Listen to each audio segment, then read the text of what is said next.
मुझे बताइए जल्दी से।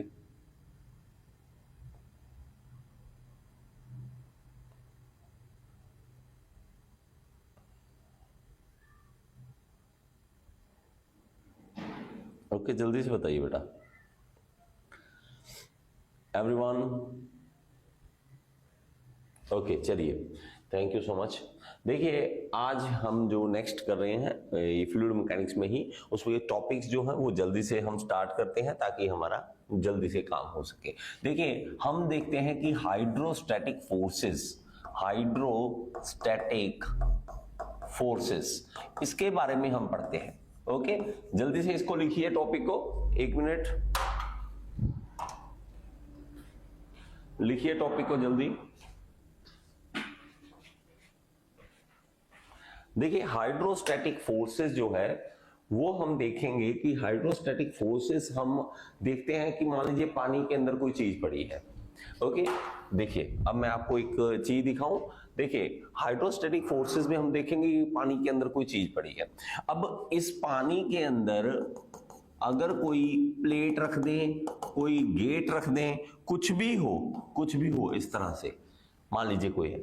अब आप कहोगे सर ये क्या होता है, ऐसा होता है क्या? होता है ऐसा। कहां पे? आप देखो डैम में, देखो कितने बड़े बड़े गेट होते हैं, इतने बड़े बड़े गेट होता है। भाई साहब, पानी को रोकना आसान पड़ा है क्या? एनीवन, किसी को लगता हो कि सर बहुत आसान है, मैं तो पानी को रोक सकता हूं। रोक सकते हो क्या पानी को कभी भी? तो आप कभी भी रोक नहीं सकते हो पानी को। मुश्किल है ऑब्वियसली, इतना आसान नहीं है, कैलकुलेशन करना पड़ेगा आपको। अब इस कैलकुलेशन को करने के लिए हमें इसको हाइड्रोस्टैटिक फोर्सेस को पढ़ना पड़ता है। इन हाइड्रोस्टैटिक फोर्सेस को पढ़ना पड़ता है। अब मेरे पास क्या होगा, इसमें जब पानी बहुत सारा होगा तो मैं इस प्लेट के ऊपर देखूंगा कि कहां पर इसका सेंटर ऑफ प्रेशर है। मैं कहता हूं कि इसका सेंटर ऑफ प्रेशर, मान लीजिए मैं यहां बोल देता हूं कि ये यहां पे है। इस पॉइंट को हम क्या कहेंगे? Centre of pressure. Centre of pressure जहां पर ये पॉइंट पड़ रहा है। अब फिर वही बात, क्यों ढूंढना है हमें सेंटर ऑफ पॉइंट? प्रेशर का क्यों ढूंढना है? ताकि वो पता लग सके कि सारा फोर्स कहां पर एक्ट कर रहा है। आप सेंटर ऑफ ग्रेविटी निकालते हो। सेंटर ऑफ ग्रेविटी क्यों निकालते हो? ताकि पूरे का पूरा लोड, पूरा का पूरा फोर्स एक पॉइंट पर जहां पे पड़ रहा है वो हमें पता लग जाए। अब मुझे ये पता लग जाएगा कि ये एक पॉइंट ऐसा है जहां पर जाकर पूरे फोर्सेस एक्ट करते हैं। क्यों? पानी तो सारी जगह पे है, लेकिन एक्ट कहां पे हम करेंगे? यहां पे देखेंगे कि यहां पे एक्ट कर रहा है। इसको ढूंढना ये हमारा काम होता है। इसके बारे में हम लिख लेते हैं सेंटर ऑफ प्रेशर। लिख लो इसको, सेंटर ऑफ प्रेशर क्या होता है? सेंटर ऑफ प्रेशर क्या होता है? इंग्लिश में छोटी सी डेफिनेशन लिख लीजिए। तो point from which the hydrostatic force, the point from विच जिस पॉइंट से point from which the hydrostatic forces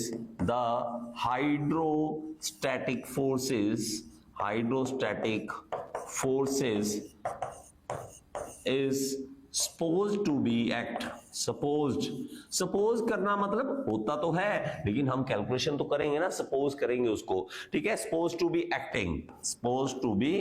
acting is known as, तो हमारा उसको सेंटर ऑफ प्रेशर सीपी बोलेंगे, उसको सीपी। अब इसमें हमें अगर पूछ ले किसी इंक्लाइंड प्लेट पे, अगर ये क्या है, प्लेट क्या है? इंक्लाइंड प्लेट है। इसमें आपकी प्लेट वर्टिकल भी हो सकती है, इसमें आपकी प्लेट हॉरिजॉन्टल भी हो सकती है, इसमें आपका, ये सिंपल सी बात है, आपकी ये प्लेट है। मैं आपको ये बताऊं, मान लीजिए ये प्लेट है, ये इस एंगल पे है। नहीं सर, मेरी तो इस एंगल पे, इस एंगल पे, इस एंगल पे, किसी भी एंगल पे आए, वर्टिकल आ जाए या हॉरिजॉन्टल आ जाए, जैसा मर्जी आ जाए, पानी उसके ऊपर किस तरह से इफेक्ट डालेगा, कौन से पॉइंट पर डालेगा, वही हमें ढूंढना होता है। तो इसके लिए फॉर्मूला जो मशहूर है, जो फेमस फॉर्मूला है, उनको मेन 3 फॉर्मूले हमारे पास आएंगे। सर सेंटर ऑफ पॉइंट के बिना नहीं हो सकता है। नहीं सर, सेंटर ऑफ पॉइंट के बिना कुछ नहीं है। सीपी आप ढूंढोगे तभी आप इसके ऊपर लगा सकते हो कि सर यहां पर एक्चुअल में फोर्स पड़ रही है। तो आपके पास 3 केसेस हमारे पास आएंगे। इसमें 3 केसेस आपको कोई भी पूछ सकता है। केस नंबर 1 क्या है? इंक्लाइंड प्लेट है। इंक्लाइंड प्लेट है हमारे पास, मतलब किसी एंगल थीटा पर वो रुकी हुई है, किसी भी एंगल थीटा के ऊपर रुकी हुई है, इंक्लाइन प्लेट है। अब इसके केस में क्या करेंगे, हम इस पे फोर्सेस देखेंगे कि पोजीशन ऑफ सेंटर सीपी कहां पे होगा। तो आप लिखोगे कि थीटा एंगल पे प्लेट है, थीटा एंगल है प्लेट का, एंगल है प्लेट का, कोई भी हो सकता है, तो थीटा हम लिख लेते हैं। तो हमें क्या करना पड़ेगा, सीपी ढूंढना पड़ेगा। सीपी कैसे ढूंढेंगे, सबसे पहले उसका सेंटर ऑफ ग्रेविटी पता होना चाहिए आपको। सेंटर ऑफ ग्रेविटी कहां पर है वो पता होना चाहिए आपको, उसका मोमेंट ऑफ इनर्शिया पता होना चाहिए अबाउट सेंट्रोइडल एक्सिस, उसका एरिया पता होना चाहिए, और उसके साइन स्क्वायर थीटा के साथ कर दीजिए। किस तरह से, x bar plus I G upon A X बार और साथ में साइन स्क्वायर थीटा, बस इतना सा फॉर्मूला है, इतना सा फॉर्मूला है। ये एक्स है बेटा, ये क्या है, एक्स, एक्स, इसको आप ऐसे भी लिख सकते हो एक्स। अब मेरे पास क्या क्या है इसके टर्म में, एक्स बार क्या है, सेंट्रॉइड है, कहां पर उसका सेंटर ऑफ ग्रेविटी, सेंट्रॉइड उसका इफेक्ट कर रहा है, सेंट्रॉइड है उसका, ठीक है। और मेरे पास आई जी क्या है, moment of inertia about centroidal axis, about centroidal axis, okay, उस एक्सिस के अबाउट एक्सिस। और मेरे पास क्या है, और एरिया है, area of the plate, area है उसका, कितना एरिया है। बस इतना सा फॉर्मूला आपको याद करना है, कौन से, एंगल के लिए। अब लेकिन यही अगर 90 डिग्री पे हो जाए, साइन 90, थीटा को 90 पुट करो, साइन 91 होता है, तो ये रह जाएगा, बाकी उड़ जाएगा। तो हम क्या करेंगे, इसी में केस 2 कर देंगे, केस 2 कर देंगे, इसी सेम में केस नंबर 2 हो जाएगा, केस 2 हो जाएगा। क्या, अगर प्लेट वर्टिकल प्लेट है, वर्टिकल प्लेट है, ओके, और वर्टिकल प्लेट के लिए इसी फॉर्मूले को क्या लिख देंगे, सीपी कैसे फाइंड आउट करेंगे, X bar plus I G upon A X bar, that's it, और कुछ नहीं। साइन स्क्वायर थीटा को 1 हो गया, वो तो इजी है, वो 1 हो गया। और अगर यही प्लेट सीधी हो जाए, अगर यही प्लेट सीधी हो जाए, तो हमारे पास सीधे से बात है भाई साहब, जीरो एंगल क्या कर देंगे, जीरो, थीटा का जीरो, ये साइन जीरो जीरो, ये सारा टर्म जीरो होगा, सिर्फ एक्स बार रह जाएगा। तो हम क्या करेंगे, case number 3, case number 3, case number 3 क्या है हमारे पास, अगर हॉरिजॉन्टल प्लेट हो, हॉरिजॉन्टल प्लेट हो, तब हम क्या करेंगे, एक्स जो थीटा है वो क्या गया, 0 डिग्री, यहां पे थीटा क्या था, 90 डिग्री, बस इतनी सी बात। अब मेरे पास क्या हो जाएगा, सीपी का वो कहां पे आएगा, एक्स बार पर ही आ जाएगा, जहां पे सेंट्रॉइड है, सेंट्रॉइडल पॉइंट है, वहीं पे हमारा एक्स बार, वहीं पे सीपी आ जाएगा।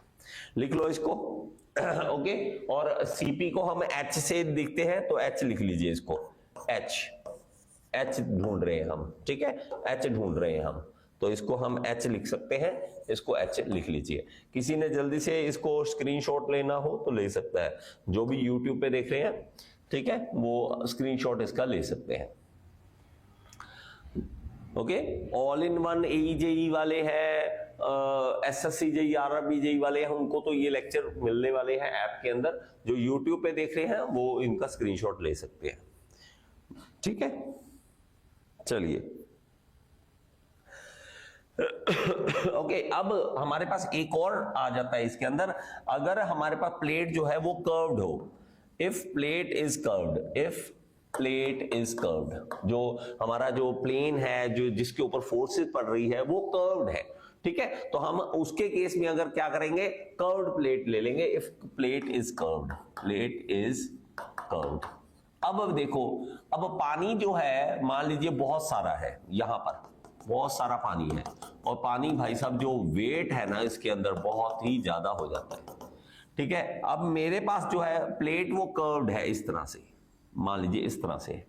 अब वो कहता है कि भाई साहब इसमें बताओ कि फोर्सेस कैसे एक्ट करेंगी, तो आप क्या करोगे, इसके कंपोनेंट बनाओगे, एक होगा यहां पे एक्ट करेगा, मेनली जो करेगा इसके कंपोनेंट बन जाएंगे, एक होगा हॉरिजॉन्टल, एक होगा वर्टिकल, बस इतनी सी बात, इतनी सी बात है। क्या एफ एक्स होगा एक तो, और एक एफ वाई होगा, एफ वाई होगा। यही एफ एक्स और एफ वाई आपको पूछता है कई बार, अगर कर्व प्लेट के केस में पूछता है तो यही पूछेगा। एफ वाई को क्या लिखेंगे आप, एफ वाई मतलब ये वाला ऊपर से जो फोर्स पड़ रहा है वो क्या होगा, इसके ऊपर जितना पानी का वेट है, इसके ऊपर जितना पानी का वेट है वही आपने के पास क्या होगा, एफ वाई हो जाएगा। लिख लो weight of liquid, weight of liquid, ठीक है, इसके ऊपर जितना लिक्विड का वेट है, कितना liquid hold by the curved surface, hold by curved surface, by curved surface. इस तरह से आप इसको एफ वाई को लिख सकते हैं। और एफ एक्स की बात करें तो एफ एक्स जो होगा उसका रो जी इंटू वॉल्यूम से आप निकाल दोगे। एफ वाई क्या होगा, एफ एक्स क्या होगा, एफ एक्स होगा, एफ एक्स होगा हमारे पास, एफ वाई आ गया। सो पहले एफ वाई निकाल लो, उसके बाद इसका फॉर्मूला लिख लो, पहले इसका एफ वाई का फॉर्मूला लिख लो पहले, रो जी इंटू वॉल्यूम, वॉल्यूम, ठीक है, v को v लिख दो, बस इतना ही बहुत है, रो जी इंटू वॉल्यूम। अब इसी तरह हमारा एफ एक्स निकलेगा, इसी तरह हमारा एफ एक्स निकलेगा।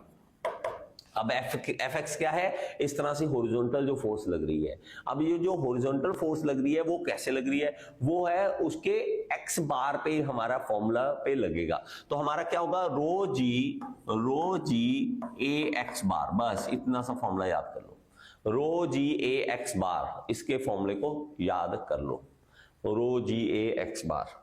आपकी ये रिवीजन हो जाएगी, इससे काफी चीजें आपकी क्लियर हो जाएगी। और आपका अगर ये कहे नहीं सर दोनों का हमें समीशन निकाल के दिखाओ, तो हम क्या करेंगे, under root F X square plus F Y square, बस इन दोनों का कर दो, आपका आंसर आ जाएगा, आपका आंसर आ जाएगा। सर सही है, कोई दिक्कत है इसमें? ओके ओके, सेंटर ऑफ एक सीपी, एक और चीज लिखवानी थी आपको, रुको, एक और चीज लिखवानी थी, वो जरूरी है लिखवाना, वो लिखवा दूं, उसके बाद आगे चलेंगे।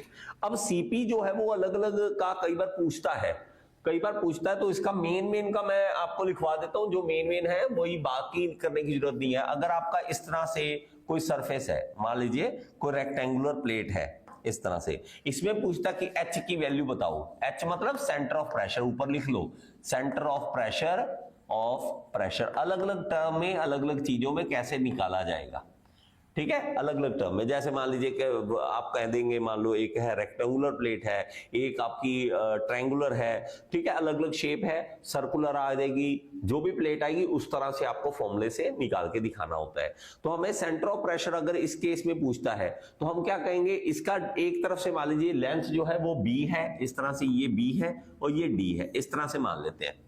तो हमें क्या पूछेगा, देखो सेंटर ऑफ ग्रेविटी कहां होगा, इसका यहां पर होगा। सेंटर ऑफ ग्रेविटी मतलब यहां से ऊपर से नीचे हाफ तक, यहां ऊपर से नीचे तक जो है हाफ तक जो है वो क्या होगा, एक्स बार, वो होगा एक्स बार। और एच हमेशा एक्स से थोड़ा नीचे ही होता है, एच हमेशा प्लस, क्योंकि देखो आप फॉर्मूले में देखो मैंने कैसे दिखाया था, एच कैसे दिखाया था, x bar plus I G upon A X bar sine square theta. अगर आप देखोगे एक्स में कुछ ऐड किया है तभी एच आया है, और एच हमें ऊपर से नीचे की ओर ढूंढना है, ऐसे ऊपर से नीचे की ओर आना है, तो एक्स से थोड़ा सा ज्यादा ही होगा, नीचे की ओर होगा इस तरह से, ठीक है। तो हमारा ये एच हमेशा नीचे ही होगा, यहां पर होगा। अब मेरे पास जो है एच की वैल्यू अगर आपको पूछ दे तो सीधा 2/3d, बस 2/3d आप याद कर लो। रेक्टेंगुलर के केस में 2/3d कैसे मर्जी करो, लेकिन इसको याद कर लो, ठीक है। इसके अलावा अगर आपको आ जाए कि आपके पास ट्रायंगुलर प्लेट है, ट्रायंगुलर, लेकिन उसमें दो अलग अलग शेप है, एक है मान लीजिए ये वाली, ठीक है, एक है मान लीजिए उल्टा, उल्टा मतलब ऐसे, जस्ट होल्ड ऑन, घूम जा भाई, हाँ ठीक है, ये देखो इस तरह से है। तो इसके केस में अगर आपको देखोगे तो एक्स बार अलग अलग होगा, दोनों का एक्स बार अलग अलग होगा, इसी तरह से एच भी अलग अलग होगा। तो एच मैं फाइनल लिख देता हूं। अब आप कहोगे सर कैसे निकला, तो कैसे के लिए भाई साहब इसमें आप एक्स बार निकालो, आईजी निकालो। आईजी का फॉर्मूला क्या होता है वो भी आपको पता होना चाहिए, वो अप्लाइड मैकेनिक्स में हम पढ़ते होते हैं। लेकिन आप में से कुछ बच्चे सर क्या करें सर हमें तो आता नहीं है, तो प्लीज पूरा का पूरा समझो। पहले देखो आप क्या चाहते हो कि मैं सेकंड मंजिल डाल लूं घर की, लेकिन पहले मैं जमीन पे काम नहीं करूंगा, तो ऐसा नहीं हो सकता। आपको अगर ये नहीं पता आईजी क्या है, एक्स बार क्या है, साइन स्क्वायर थीटा कैसे निकालते हैं, तो भाई साहब कुछ फायदा नहीं है। चुपचाप बैठो, जई जुई बनने का कोई फायदा नहीं। कल को एक्सीडेंट कराओगे, लोगों की जान लोगे, तो फायदा नहीं है। ठीक है, अगर इस तरह से हो, इस तरह से सीधा आ जाए तो 3/4D ओके। हमें तो याद करने की जरूरत नहीं है भाई साहब, आप याद कर लेना, हमने तो पढ़ाना है, हमें कोई जरूरत नहीं है याद करने की। तो D/2 इसका D/2 बस ये वाला। एक सर्कल का, हाँ सर्कल का भी लिख लो यार, सर्कल का भी लिख लो, कहीं सर्कल का पूछ ले और हमें ना आता हो सर्कल। ठीक है, सर्कल का देख लो, h जो होगा वो कितना होगा, तो h जो होगा इसका 5/8D होगा। बस इसको लिख लो, मैं थोड़ा साइड हट जाऊंगा, आप स्क्रीनशॉट ले लेना, क्योंकि आपको स्क्रीनशॉट लेने की आदत पड़ चुकी है, पढ़ना नहीं है हमें, स्क्रीनशॉट लेने की आदत पड़ गई है। आपको ये नहीं समझ आता कि भाई साहब स्क्रीनशॉट जितने मर्जी इकट्ठे कर लो, जब तक दिमाग के अंदर नहीं घुसेगा कोई फायदा नहीं है। दिमाग के अंदर घुसना चाहिए चीजों को, तभी मजा आएगा, नहीं तो आपको मजा नहीं आएगा, मजा नहीं आएगा। कुछ रह तो नहीं गया, चलिए बहुत अच्छी बात, नहीं रहना चाहिए आपके लिए। कुछ बातें जो है वो इंपॉर्टेंट है, वो लिख लीजिए। आगे चलिए, ठीक है। ये हाइड्रोस्टैटिक फोर्सेस में इसी से क्वेश्चन आते हैं, छोटे छोटे क्वेश्चन आते हैं, एच निकाल के दिखाओ, इसका ये निकाल के दिखाओ, तो भाई साहब जल्दी जल्दी कर सकते हो, रट्टा मारना तो रट्टा मार सकते हो, बहुत अच्छी बात है।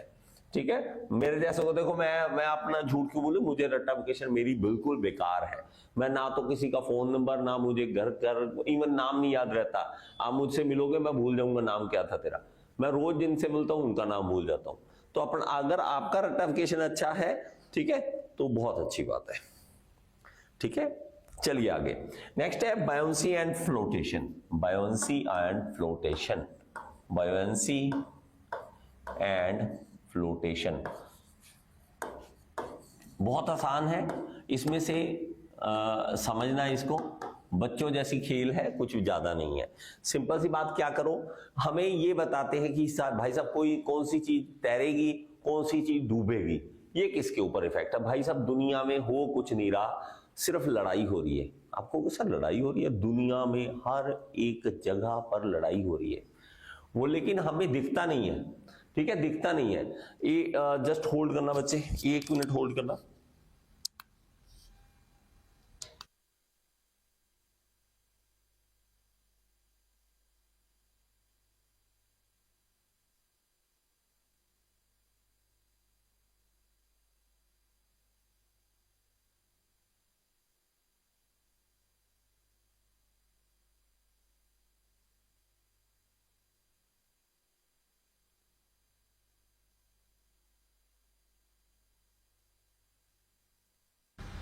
Hello, okay, sorry. ओके, तो हमारे पास क्या है, बायोंसी एंड फ्लोटेशन की बात करते हैं। तो हमारे पास क्या है, कौन सी चीज तैरेगी, कौन सी चीज डूबेगी, यही हमें पता करना है। वो पता करने के लिए मैंने आपको बोला कि भाई साहब हमारी दुनिया में क्या चल रही है, लड़ाई चल रही है। अब फोर्सेस की लड़ाई चल रही है, वो अलग बात है कि हमें दिखती नहीं है। यही लड़ाई हमारी दुनिया में चल रही है हर एक जगह पर। चाहे आप किसी से बात करते हैं तो आपकी भी लड़ाई हो रही है। बस बात यह है कि कौन ऊपर आना चाहता है, कौन ऊपर आना चाहता है, यही हम चाहते हैं कि हम कौन ऊपर आना चाहता है। कोई बात करता है कि भाई साहब बहुत मैं खुश हूं, मजा आ रहा है, दूसरा कहता भाई तू, तेरी क्या खुशी, मेरी देख खुशी, मैं ज्यादा खुश हूं। आप कह दो यार घर में बहुत प्रॉब्लम है, दूसरा कहा तेरे घर में, मेरे घर में प्रॉब्लम देख कितनी बड़ी है, तेरे घर में क्या प्रॉब्लम है। लड़ाई चल रही है, बातों में भी लड़ाई चल रही है। आप कहोगे सर दुनिया में और कहां लड़ाई चल रही है, पानी में भी लड़ाई चल रही है। क्या लड़ाई चल रही है, आपने पानी के अंदर कोई चीज डुबाने की कोशिश की, आपने करा कि एक ऑब्जेक्ट रखूं और इसको मैं नीचे डुबा दूं, मैं क्या चाहता हूं, मैं इस तरह से मैं आपको एग्जांपल दे रहा हूं, एग्जांपल से आपको समझ आ जाएगा। ये मैं चाहता हूं कि वेट है, धरती जो है वो पुल कर रही है अपनी तरफ, तो इसका वेट जो है वो डाउनवर्ड एक्ट कर रहा है, लेकिन एक फोर्स है पानी की तरफ से, वो ऊपर की ओर लग रही है, ऊपर की ओर लग रही है इस तरह से। और ये जो फोर्स लग रही है इसे ही कहते हैं बायोंसी फोर्स, इसे ही कहते हैं बायोंसी फोर्स। अब यहां पे क्या है, wait of body, weight of body, और यहां पे क्या है, बायोंसी फोर्स। ये दोनों की लड़ाई है, जो ज्यादा तकड़ा होगा वो जीत जाएगा।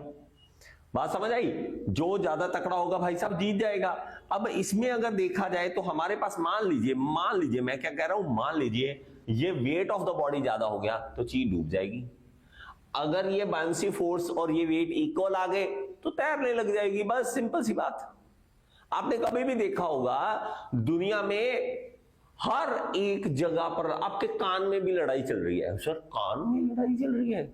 कान में कहां लड़ाई चल रही है? यहां से एयर का प्रेशर पड़ रहा है, वो अलग बात है कि हमें पता नहीं लगता, हमें लगता कहां प्रेशर पड़ रहा है, अरे ये टीचर पागल हो गया, ये टीचर को अकल उकल तो है नहीं, कान में कहां लड़ाई चल रही है, एयर का प्रेशर पड़ रहा है। अंदर से भी उतना ही इक्वलाइज प्रेशर है, इसीलिए आपको पता नहीं लग रहा, क्योंकि इक्वलाइज है प्रेशर। प्रेशर अंदर से भी उतना, बाहर से भी उतना। यही आप पहाड़ों में चले जाओ, पहाड़ों में जैसे जैसे ऊपर जाओगे यहां प्रेशर कम हो जाएगा, यहां कम हो जाएगा, अंदर का प्रेशर वही है, इसीलिए दबाव फील होगा, आपको लगेगा कुछ हो रहा है कानों के अंदर।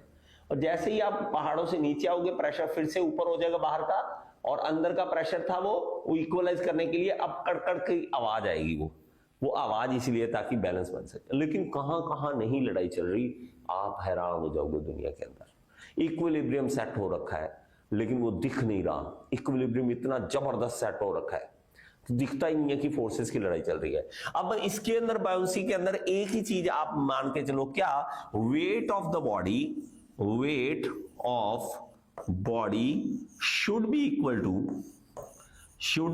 To buoyancy force, buoyancy force. अब लेकिन बायोंसी फोर्स जो है वो होगा कितना, वो नहीं पता ना। बायोंसी फोर्स होगा कितना, यही जानने के लिए हम यहां बैठे हैं। करो क्या, सिंपल सी बात यह है कि एक बकेट ले लो पानी की। मान लीजिए मैं इस तरह से बना लेता हूं कि एक पानी इस तरह से बकेट ले लो और उसको पूरा लबालब ऊपर से भर लो, ऊपर तक भर लो। क्या कर लो, ऊपर तक उसको भर दो, फिल कर दो पानी से, ताकि गिरे भी ना बाहर और खाली भी ना रह जाए। ऐसे कर दो। अब क्या करो, इसके अंदर जो बॉडी है, कोई भी वेट आप डालना चाहते हो, पानी में तैरना देखना चाहते हो, तो आप क्या करोगे, इसके अंदर बॉडी डाल दो, ये वाली बॉडी इसके अंदर डाल दो। जैसे ही आप इसके अंदर बॉडी वो डालोगे, जैसे कि इसके अंदर चीज डालोगे तो आपको पता चलेगा, ये देखो इस तरह से डाल दी। अब ये इसके बाहर भी मैं क्या करता हूं, एक बर्तन रख देता हूं खाली, इस तरह से खाली बर्तन रख दिया। जैसे ही आप ये बॉडी डालोगे पानी बाहर छलकेगा, ये बाहर आ जाएगा पानी। इसको क्या कहेंगे, पानी को डिस्प्लेस कर दिया, इसने पानी को डिस्प्लेस कर दिया। जितना पानी नीचे इकट्ठा हो गया, जितना पानी बाहर नीचे इकट्ठा होगा उसका वेट कर लो, जितना पानी का वेट होगा वही बायोंसी फोर्स होगा। तो बायोंसी फोर्स क्या होगा, weight of fluid displaced, weight of fluid displaced, कितना डिस्प्लेस हुआ है, डिस्प्लेस्ड, वही हमारे पास क्या होगा, वही हमारे पास बायोंसी फोर्स होगा। तो इसीलिए जब भी कोई चीज तैरनी है तो weight of body should be equal to buoyancy force. अब लेकिन वेट ऑफ बॉडी कैसे निकालें, वो निकालेंगे rho g into volume, rho of body V of body, और हमारे पास बायोंसी फोर्स है वो क्या होगा, रो जी इंटू वॉल्यूम। यहां पे क्या है, बॉडी, हमारे पास बायोंसी फोर्स है तो बॉडी वाला यहां पर देखेंगे तो फ्लूइड का यहां पे कितना डेंसिटी है, और फ्लूइड का ये जो है डिस्प्लेस्ड कितना हुआ। बस ये फॉर्मूला याद कर लो, इसमें से ही क्वेश्चन बनते हैं। रो जी इंटू वॉल्यूम, रो जी इंटू वॉल्यूम, रो जी इंटू वॉल्यूम, रो जी इंटू वॉल्यूम। कैसे बना, अगर आप चाहोगे तो मैं बता दूंगा आपको, ठीक है। जो भी बच्चे लाइव हैं मुझे ये बताना that's for submerged body to float partially, buoyancy force should be greater. देखिए मैं आपको बताता हूं, दो अलग अलग चीजें हैं, दोनों अलग अलग चीजें हैं, मैं आपको दोनों ही बता दूंगा, ठीक है, दोनों ही बता दूंगा। सबमर्ज्ड बॉडी आ जाएगी, फ्लोटिंग बॉडी आ जाएगी, जो भी आप देखोगे तो पूरा मैं आपको वो चीज बता दूंगा, ठीक है। मैं अभी आपको सिर्फ कॉन्सेप्ट क्लियर करने की कोशिश कर रहा हूं। और मेरे बच्चे आप में से ये बताओ, आपने ये कॉन्सेप्ट, कौन कौन बच्चा है जिन्होंने ये कॉन्सेप्ट पढ़ा हुआ है पहले से, ये पहले से कॉन्सेप्ट पढ़े हुए हैं और आप सिर्फ रिवीजन कर रहे हो, आप में से कौन सा बच्चा है ऐसा, ठीक है। तो दो तरीके से हमारा होगा, दो तरीके से क्या होगा, देखो हमारे पास कैसा होगा, एक होगा कि submerged body, fully submerged body, अगर पूरी बॉडी सबमर्ज्ड है, fully body fully submerged body है, उसके लिए फुली सबमर्ज्ड बॉडी। और एक होगा पार्शली सबमर्ज्ड, मतलब ऊपर ऊपर तैर रही है, नीचे नहीं गई, partially submerged, okay, submerged.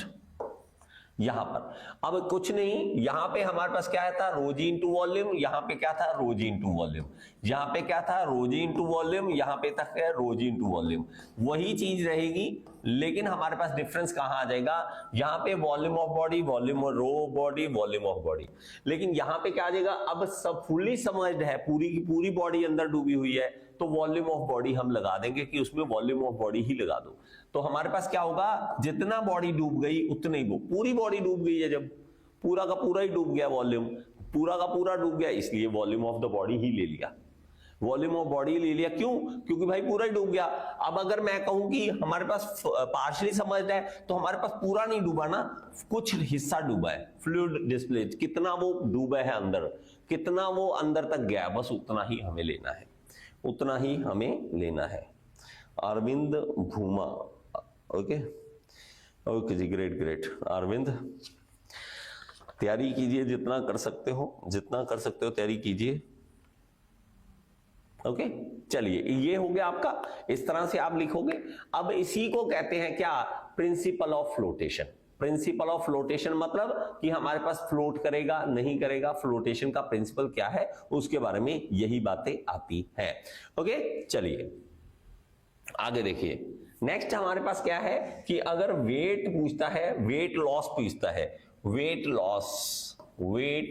Loss by body in fluid, fluid के अंदर वेट लॉस होता है, फ्लूइड में वेट लॉस होता है, तो वो कैसे ज्ञात करेंगे जल्दी से लिख लो इसको, चीजें बहुत सारी हैं करवाने को, ठीक है। देखो अब मेरे पास क्या होगा, वेट ऑफ बॉडी हवा में देख लो पहले, वेट ऑफ बॉडी हमारा पानी में देख लो, बस मतलब एक हवा में लटकाओ चीज को, हवा में देखा तो हमारे पास कितना वेट था, उसी को पानी में या फ्लूइड में किसी में डाला तो हमने देखा कि उसको बाउंसी फोर्स ने एक्ट कर दिया, सॉरी यहां पे देखो ये है, अगर मैं इसको हवा में लटकाता हूं और इसी को पानी में डाल देता हूं, आपने हमेशा देखा होगा जब भी किसी चीज को पानी में डाल देते हैं तो वो हल्की लगने लग जाती है, इसको एयर में देखो, एयर में वेट देखो और इसको फ्लूइड में देखो। जब फ्लूइड में देखोगे तो यहां पे वेट आप देखोगे तो थोड़ा ज्यादा आएगा एयर में, जब आप इसी को फ्लूइड में देखोगे तो वेट कम हो चुका होगा। ये क्यों, क्योंकि नीचे से बाउंसी फोर्स लग रही है, नीचे से बाउंसी फोर्स लग रही है। अब यही बाउंसी फोर्स आपको क्या कर रही है, वेट कम कर रही है, वेट लॉस कर रही है। वही वेट लॉस कितना, मान लीजिए यहां पर था, मान लीजिए मैं कहता हूं 50 न्यूटन का था, और जब हमने इसमें देखा तो ये 20 न्यूटन का रह गया, तो 30 न्यूटन का क्या बन गया, FB, 30 न्यूटन का क्या बन गया, FB, सिंपल सी बात। तो हम क्या करेंगे, FB किस तरह से इसके अंदर कैलकुलेट कर सकते हैं, wait of body in air, wait of body in air और माइनस कर दिए wait of body in fluid, wait of body in fluid, okay. चलिए इस तरह से आप इसको लिख लीजिए, ओके। चलिए एक ये पॉइंट हो चुका है। नेक्स्ट हम देखते हैं, हाँ ये बहुत बार पूछता है तो इसको प्लीज लिख लेना, ठीक है। सेंटर ऑफ बायोंसी जो है इसकी डेफिनेशन अगर लिखना चाहो तो वो लिख सकते हो, ठीक है। It is the point from which the buoyancy force is supposed to be acting. अब सेंटर ऑफ बायोंसी, ये पॉइंट लिख लीजिए। सेंटर ऑफ बायोंसी क्या होता है? Centre of buoyancy, centre of buoyancy. अब मैंने कह दिया कि बायोंसी फोर्स पड़ रहा है, लेकिन पड़ेगा कहां? हमारा वो फोर्स पड़ेगा कहां, वो इंपॉर्टेंट बन जाता है, उसी को कहते हैं सेंटर ऑफ बायोंसी। मान लीजिए कि इस तरह से फुल बॉडी थी, ये बॉडी थी। अब इस बॉडी के अंदर, जस्ट होल्ड ऑन, ये इस तरह लगा दिया। अब इसका जो सीजी है, सेंटर ऑफ ग्रेविटी है, हमें पता है कि इसके ऑलमोस्ट यहां पे होगा, सेंटर में होगा, सीजी इसका यहां पे होगा। लेकिन ये हमने पानी में जब डुबाया इसको, पानी में जब हम इसको डुबाएंगे तो हमें, मान लीजिए मैंने इतना ही डुबाया, आधा ही डूबा था, ये आधा डूबा था, तो इसका सेंटर ऑफ बायोंसी कहां होगा? इसका सेंटर ऑफ बायोंसी होगा जितना डूबा है उसका सेंटर, जितना डूबा है उसका सेंटर, ये लीजिए यहां पर होगा। तो जितना पानी में बॉडी डूब गई है उसका सेंटर ले लीजिए, वही आपका सेंटर ऑफ बायोंसी होगा, कि कहां पर एक्ट कर रहा है, ये इस पॉइंट पर एक्ट करेगा। तो बायोंसी फोर्स लग रहा है, लेकिन कहां पे लग रहा है? सेंटर ऑफ बायोंसी पे लग रहा है। लिख लीजिए, it is a point from which the buoyancy force, it is a point from which buoyancy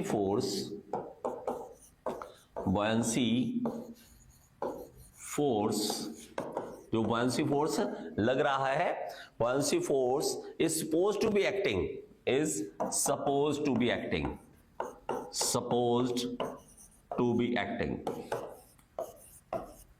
वो वहां पे लग रहा है, वो सारे का सारा फोर्स वहां पे लग रहा है। It will be the line, ये लिख लीजिए, CG of the displaced volume, it will be CG of displaced volume, इस तरह से लिख लीजिए, ये ज्यादा इजी है। डिस्प्लेस्ड वॉल्यूम, जितना आपका डूबा है उसका वो सेंटर ले लीजिए, सीजी ले लीजिए। Specific gravity of fluid calculated when the weight in the air is given. Please explain sir. Specific gravity of fluid. बेटा यहाँ पे ना ये पूरा कमेंट, एक मिनट रुकना। Specific gravity fluid calculation when weight in air, weight in fluid is given. Can you explain? Specific gravity of fluid calculation. देखिए आप एक जो भी आपका क्वेश्चन है वो लिख के पूरा क्वेश्चन बता दीजिए। ठीक, कुछ नहीं है। स्पेसिफिक ग्रेविटी अगर पूछता है तो उसमें हमें क्या करना है, वेट हवा में कितना था वो कैसे निकालेंगे, वो रो जी इंटू वॉल्यूम से निकालेंगे, और फ्लूइड में कितना था, रो जी इंटू वॉल्यूम से। उसी में से रो निकल जाए, एक बार किसी चीज का रो निकल जाए, स्पेसिफिक ग्रेविटी तो आसान है। तो पहले आप रो निकाल लीजिए, कितना पानी का, ये जो भी फ्लूइड का है, जो भी आपको फ्लूइड गिवन हो उस फ्लूइड का आप रो निकाल लीजिए, रो निकल गया तो स्पेसिफिक ग्रेविटी इजी निकल जाएगी। ओके, चलिए अब है हमारे पास टाइप्स ऑफ इक्विलिब्रियम। इसके बारे में क्वेश्चन पूछता है तो जल्दी से लिख लीजिए, टाइप्स ऑफ इक्विलिब्रियम। अब कई बार आपने ये नोटिस किया होगा, अब तो चलो नहीं करते, इतना फ्री टाइम नहीं होता हमारे पास। बचपन में बहुत पंगे लेते हैं हम। बचपन जैसी चीज नहीं है हमारी जिंदगी में दोबारा आ सकती, क्योंकि इस टाइम ना हम खेल रहे थे चीजों के साथ। वो अलग बात है कि हम सीख लेते तो बहुत मजा आता, ठीक है। अगर हम डालते थे कोई चीज और इसको हिलाते थे, ऐसे डुबाने की कोशिश करते, कई बार वो ना ऐसे हिल के फिर सीधा रुक जाता था वहीं पे, वो चीज डूबती नहीं थी, ऐसे हिल के फिर वापस रुक जाती थी। और कई बार कुछ ऐसी चीजें होती है, अगर हम हल्का सा भी उसको टेढ़ा करें वो डूब जाती है। जब हमारे पास वो चीज फ्लोट करके वापस इधर घूम के वापस रुक जाए उसको कहते हैं स्टेबल इक्विलिब्रियम। जब वो आप फोर्स लगाओ वो डूब जाए तो उसको कहते हैं अनस्टेबल इक्विलिब्रियम। और अगर आप फोर्स लगाओ वो ना हिले ना डुले, सिर्फ प्लेट है, जैसे एक प्लेट लो, पानी जो होती है ना खाना खाने के लिए प्लेट, उस प्लेट को ऐसे पानी के ऊपर रख दो, बस आप देखोगे वो न्यूट्रल पोजीशन में, ना डूबेगी ना ऐसे, बस ऐसे हिलेगी भी नहीं, सीधा चलती रहेगी, बस सीधा ऐसे चलती रहेगी। तो जब हमारे पास इस तरह से मान लीजिए कोई बाउल है, इसके अंदर मैं बॉल को डालता हूं और ये बॉल ऐसे घूम के इधर उधर से रुक जाएगी, तो इसको कहते हैं स्टेबल इक्विलिब्रियम। Stable equilibrium. और हम अगर देखें मेरे पास इस तरह से पड़ा है कुछ और इसके ऊपर बॉल रख दी, अब ये नीचे गिर जाएगी, किधर भी रख दो गिर जाएगी, अनस्टेबल है, अनस्टेबल इक्विलिब्रियम है। और लास्ट हमारे पास तीसरा क्या आता है, न्यूट्रल इक्विलिब्रियम, जिसमें हमारे पास जो अपना सरफेस है वो बिल्कुल सीधा मान लीजिए है और बॉल हमने ऐसे रखी तो ये न्यूट्रल बन जाएगा, न्यूट्रल। अब हम देखें कैसे कि हमारे पास पोजीशन कौन सी है कैसी है, तो दो केसेस, अलग अलग केसेस इसके अंदर बनेंगे, दोनों केसेस को लिख लो, दोनों केसेस को आप लिख लो। एक होगा फुली सबमर्ज्ड बॉडी के लिए और एक होगा फ्लोटिंग बॉडी के लिए। मतलब आपने पार्शियली सबमर्ज्ड देखना है और फुली सबमर्ज्ड देखना है। फुली सबमर्ज्ड के लिए कुछ अलग फॉर्मूले हैं, फुली सबमर्ज्ड के लिए अलग है और पार्शियली सबमर्ज्ड के लिए अलग है, पार्शियली सबमर्ज्ड के लिए अलग है, सबमर्ज्ड, ठीक है, सबमर्ज्ड। पहले आप इसको लिख लो फुली सबमर्ज्ड को, बाकी दूसरा बाद में लिख लेंगे, ठीक है। जब भी स्टेबिलिटी फुली सबमर्ज्ड बॉडी की देखेंगे तो बी मतलब देखो मैं आपको दे बताऊं, एक होता है सेंटर ऑफ बाउंसी, एक होता है सेंटर ऑफ ग्रेविटी। जितना आप देखोगे ये चीज है, ये मैं बना दी मैंने ऐसे, अगर जी हमारा नीचे है, जी हमारा नीचे, सेंटर ऑफ ग्रेविटी नीचे है, बाउंसी फोर्स ऊपर है। अब मैं अगर कहूं कि सर आप इसको समझाओ, तो समझाना बेटा मुश्किल है, मैं सीधा सीधा आपको बता सकता हूं, क्यों, क्योंकि टाइम लगेगा, उसमें समझाने में काफी टाइम लग जाएगा। मुझे बड़ा अजीब सा लगता है, मैं ये जो शॉर्ट क्लास लेता हूं, अब मुझे लगता है कि यार भाई इनको समझ भी आ रहा है यार, मैं लिख तो रहा हूं, ये क्लास उन्हीं के लिए है, बार बार कह रहा हूं, जिनको पहले से बहुत आता है, ये सिर्फ रिवीजन करने के लिए बैठे हैं बस, और कुछ नहीं कर रहे, ठीक है, बाकी के लिए नहीं है ये क्लास। जब भी B अबव G होगा, B अबव G होगा, तो ये स्टेबल इक्विलिब्रियम है, क्यों, वो क्या है, स्टेबल इक्विलिब्रियम, स्टेबल है, इसको याद कर लो, ठीक है। ये क्या होगा हमारे पास, स्टेबल। ये किसके लिए है, ये फुली सबमर्ज्ड बॉडी के लिए, ये स्टेबल इक्विलिब्रियम होगा। जब भी हमारे पास इस तरह से मान लीजिए बॉडी है और मैंने G ऊपर कर दिया और B नीचे कर दिया, तो वो हमारे पास अनस्टेबल इक्विलिब्रियम हो जाएगा। B below G, B below G, तो हमारे पास क्या आ जाएगा, अनस्टेबल इक्विलिब्रियम, अनस्टेबल इक्विलिब्रियम, ठीक है, इक्विलिब्रियम, इक्विलिब्रियम। और अगर दोनों एक जगह पर आ जाए, कोइंसाइड कर जाए, B भी वहीं पे, G भी वहीं पे, तो neutral equilibrium, B is on B and G coincide कर दे, कोइंसाइड कर दे, तो हमारे पास क्या होगा, न्यूट्रल इक्विलिब्रियम, न्यूट्रल इक्विलिब्रियम। लेकिन अगर ये तो हो गया फुली समझ, लेकिन बॉडी अगर पार्शियली समझ है, जैसे कि हम बात करें शिप है, अब शिप थोड़ा ना पानी में डुबा के लेके जाना है, वो तो मान लीजिए हमारे पास बस सबमरीन है, नीचे जा रहे हैं बिल्कुल पानी के, वो तो चलो उनके लिए है। लेकिन हम अगर देखना चाहिए, नहीं सर मैं तो देखना चाहता हूं कि मेरे पास पार्शियली समझ बॉडी है, तो वो हमारे पास कैसे होगा।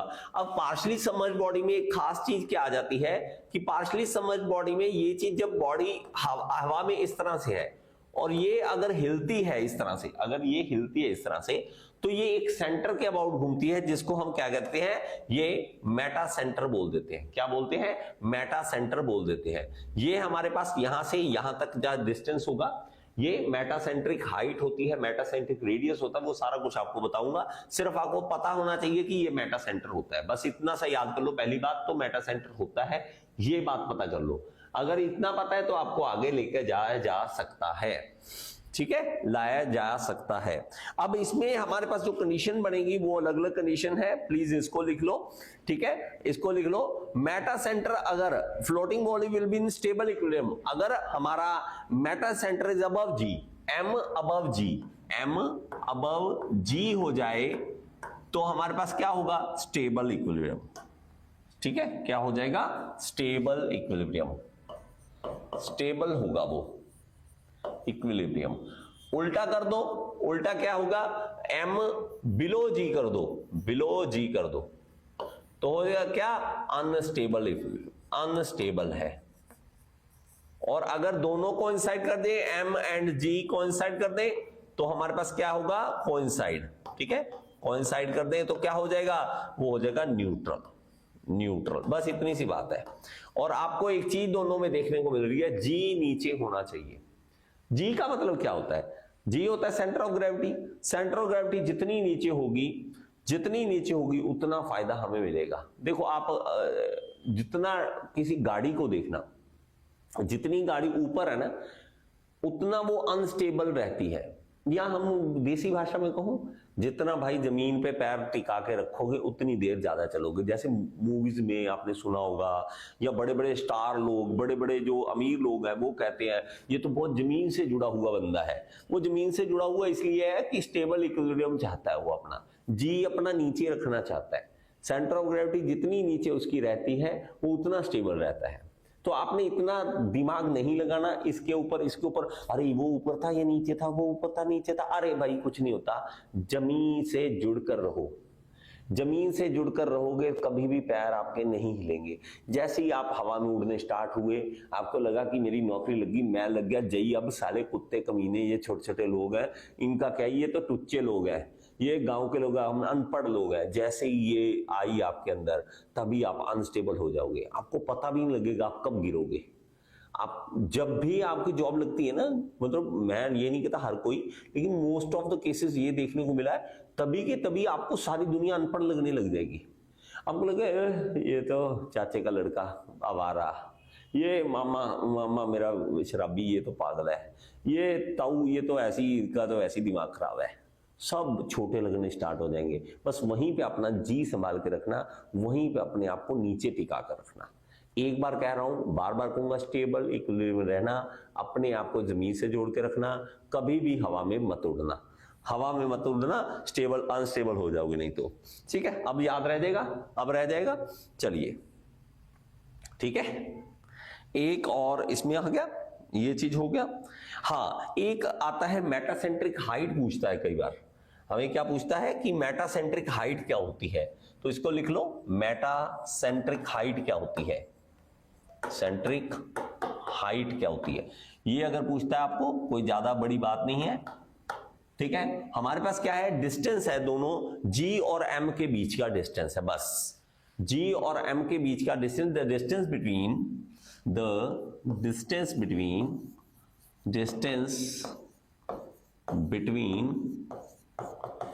जी एंड एम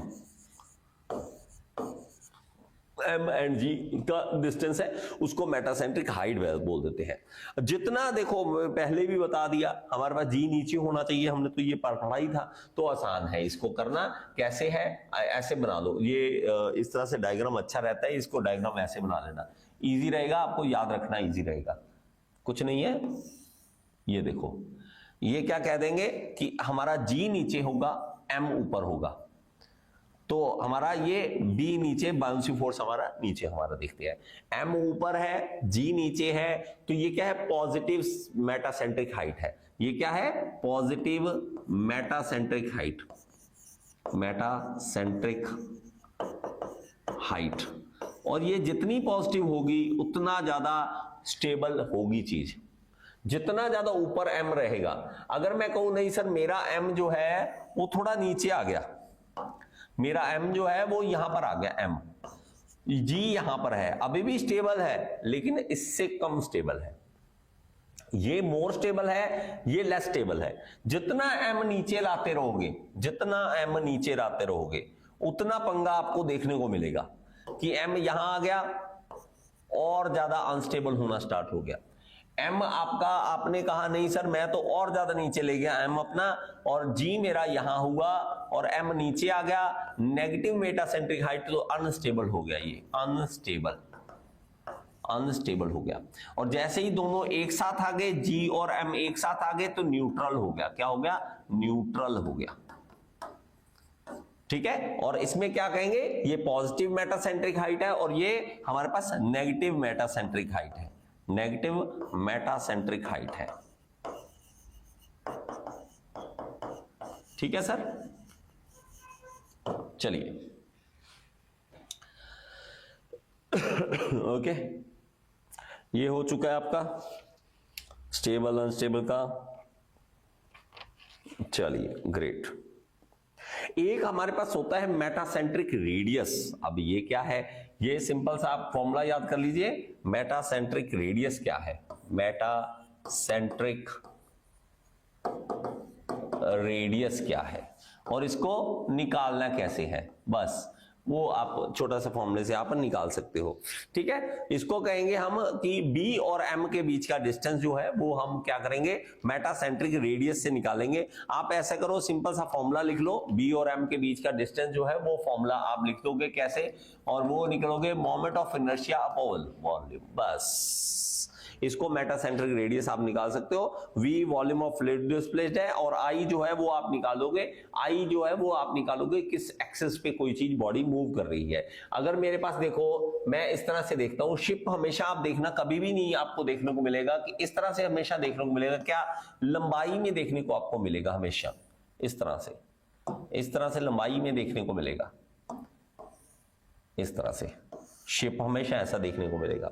अगर आप इसके एक्सिस देखोगे, ये वाले एक्सिस है, लॉन्गिट्यूडनल एक्सिस है, ये वाले एक्सिस है मान लीजिए, और इस एक्सिस को मैं इस कलर से देखता हूं। ठीक है, अब देखो इसके अंदर अगर शिप इसके दौरान मान लीजिए शिप ऐसे है, ऐसे सामने से देखते हो, इस तरह से सामने से देखते हो, और अगर मेरी सामने से देख के चीज ऐसे मूव कर रही है, ऐसे, इसको हम कह देते हैं रोलिंग। रोलिंग क्या, रोलिंग हमारा किस एक्सिस पे, लॉन्गिट्यूडनल एक्सिस पे, लॉन्गिट्यूडनल एक्सिस पे अगर रोल कर, ये हिलता है ऐसे गोल गोल, ऐसे ऐसे, समझ रहे हो, शिप है ऐसे ऐसे हिलता है। वो हमारे टाइम में आता है अलिफ लैला, अलिफ लैला, वो ऐसे ऐसे चलता था, ऐसे है ना, पानी में हिलता है, वो चीज हिलती है इस तरह से, इसको रोलिंग कह देते हैं। और अगर मेरे पास यहाँ पे एक्सिस दूसरे आ जाए, ट्रांसवर्स एक्सिस आ जाए, और कौन सी एक्सिस है हमारे पास, ये वाले ट्रांसवर्स एक्सिस, तो इसके अबाउट इस तरह से गोल घूमे चीज। ठीक है, ये कैसे घूमेगी, ये इसको कहेंगे पिचिंग, इसको कहेंगे पिचिंग। तो दोनों को याद कर लो, ये कैसे होगा, शिप आगे से ऊपर उठ जाए ऐसे ऐसे, पिचिंग, इसको क्या कह रहे हैं, पिचिंग। ये पिचिंग कर रहा है, ये आगे से देखो ऐसे उठ नहीं जाता, कई बार वो झूला देखा है, मेलों में लगा होता है भाई, हाँ, स्टार्टिंग में हमें भी बड़ा शौक, सबसे आगे बैठ जाते थे कि इस पे बैठेंगे, उस पर डर भी कम लगता है थोड़ा सा, वो ऐसे उठा देता, वो पिचिंग कर रहा होता है, उसमें रोलिंग एक्शन नहीं है, रोलिंग इस तरह से होगा। तो दो तरह के एक्सेस होते हैं। ठीक है, चलिए और चलिए, हाँ एक बार ये लिख लीजिए, मेटासेंट्रिक हाइट का ना एक क्वेश्चन पूछा हुआ है, वो उसके बारे में लिख लो थोड़ा सा। मेटासेंट्रिक हाइट का एक क्वेश्चन पूछा हुआ है, वो थोड़ा सा लिख लो कि एक वैल्यू है, कुछ नहीं है। अगर मेटासेंट्रिक हाइट पूछता है फॉर मर्चेंट शिप, पूछता कम है लेकिन अगर पूछ ले तो मेटासेंट्रिक हाइट, मेटासेंट्रिक हाइट जो है, हाइट वो अलग अलग होती है फॉर मर्चेंट शिप, मर्चेंट वालों के लिए, मर्चेंट नेवी वाले जो होते हैं ना, मर्चेंट। ठीक है, मर्चेंट शिप है 0.3 से लेके 1 मीटर तक, मर्चेंट शिप के लिए 0.3 से लेके मीटर से लेके 1 मीटर तक। और यही हमारा दूसरा अगर देखें फॉर वॉरशिप, वॉरशिप के लिए, वॉरशिप के लिए ये 1 मीटर से 1.5 मीटर, हाँ 1.5 मीटर, इसको आप याद कर सकते हो। ठीक है जी,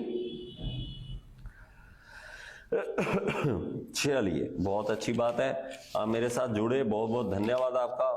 आप अगर धन्यवाद कहना चाहो आप भी कह सकते हो, वैसे मैंने कह दिया है। ठीक है, और चलिए बहुत है आज के लिए, मैं कोई इतना ज्यादा वो डेडिकेटेड टीचर नहीं हूं। ठीक है, मैं हूं थोड़ा मस्ती वाला। ठीक है, मुझे कोई इतना ज्यादा वो नहीं होता कि अरे सर आपको बच्चों मैं इतना करा दूंगा, उतना करवा दूंगा, आपको 10 घंटे पढ़ाऊंगा। अब जिंदगी जीनी है, ठीक है, मैं अपने थोड़ा बहुत जितना मैं दिल करता है उतना पढ़ा देता हूं आपको। और आप में से कोई भी मेरे साथ अगर YouTube पे वीडियो देख रहा है तो, और अगर आप ऐप में आना चाहते हैं तो ऐप में आइए। ऐप के अंदर जो कोर्सेज हैं वो आपके साथ मैं करवा सकता हूं आपको। ये सारी डिटेल जो है वो आपको देखने को मिलेगी। धीरे धीरे हम कोशिश कर रहे हैं कि ऐप में जो पढ़ा रहे हैं ऐप में तो पढ़ाएं, इसके साथ साथ गूगल मीट पे, ताकि आपके साथ डायरेक्ट कांटेक्ट बने। अब मजा जो है ये, अब देखो मैं बोल रहा हूं, ठीक है, अच्छी बात है, आप सुन रहे हैं, आपको समझ आ रहा है, रिकॉर्डिंग देख रहे हैं, हजारों लोग रिकॉर्डिंग देख लेंगे इन वीडियोस की। पता नहीं मुझे कौन से आप स्टेट से हो, कौन से नहीं हो, आप रिकॉर्डिंग देख लोगे, आपका फायदा हो जाएगा। लेकिन टीचर को मजा नहीं आता। टीचर को मजा तब आता है जब आप आगे से स्माइल पास करते हो, स्माइल देते हो, मजा आता है। सर ऐसे सर हिलाते हो आपको लगता है कि ऐसे मुंह दिखाते हो, सर मजा नहीं आया, सर ये चीज समझ नहीं आई। जब ऐसे मुंह बनाते हो तब ज्यादा मजा आता है। तो धीरे धीरे हम क्या करेंगे, गूगल मीट पे क्लासेस लेंगे। गूगल मीट पे आपको डायरेक्ट कांटेक्ट सीधा।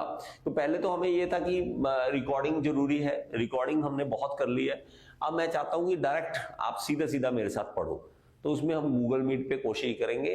तो अगर बहुत अच्छा रहा तो गूगल मीट पे क्लासेस चलेंगे। ठीक है, थैंक यू सो मच। आप में से जो भी बच्चे लाइव आए, धन्यवाद उनका। इस बिजी शेड्यूल में आपने टाइम निकाला अपना, नहीं तो भाई क्या फुर्सत है आपको टिकटॉक सॉरी इंस्टाग्राम से शॉर्ट वीडियो से कहाँ आपको फुर्सत लेती है। आपने बहुत मुश्किल से समय निकाला, आपका बहुत बहुत धन्यवाद।